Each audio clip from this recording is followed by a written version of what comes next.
সবার নজর এড়িয়ে কার সাথে প্রেম করছেন হরগৌরী পাইস হোটেল ধারাবাহিকের ঐশানী। প্রকাশ্যে এলো তার মনের মানুষের নাম।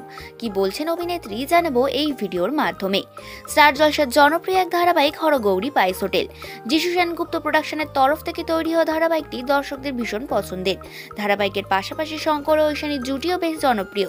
ধারাবাহিকের নায়িকা ঐশানী ওরফে শুভস্মিতা মুখার্জি। তার প্রতিবাদী চরিত্র ও তার অভিনয় সবার মন ছুঁয়ে নিয়েছে। কিছুদিন আগেই জানা গেছে প্রভাকর অর্থাৎ রাহুল ব্যানার্জি ধারাবাহিকটি ছেড়ে দিয়েছেন তার সিনেমার কাজের জন্য। সত্যি কি তিনি ছেড়ে দিলেন নাকি সাময়িক বিরতি তা এখনো পর্যন্ত জানা যায়নি। সবকিছুর মাঝে থেকে চুটিয়ে প্রেম করছেন অভিনেত্রী।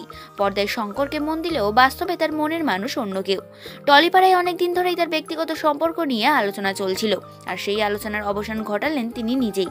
সোশ্যাল মিডিয়ায় একটি ছবি শেয়ার করে জানিয়ে দিলেন তিনি ফটোগ্রাফার সৌম্যদীপ্ত কুণ্ডুর সাথে সম্পর্কে আছেন অভিনেত্রী। ক্যাপশনে লেখা স্টে লাভ। ক্যাপশন থেকে কারোর আর বুঝতে বাকি নেই তার মনের মানুষ সৌম্যদীপ্তই। ছবি দিতেই সমালোচনার মুখে পড়তে হলো তাকে। কেউ বলছেন সিরিয়াল দেখা উঠে গেল আজ থেকে, তুমি এত সুন্দর আর তোমার চয়েস এমন কেন। তবে অভিনেত্রী এইসব বিষয়ে কান দেননি।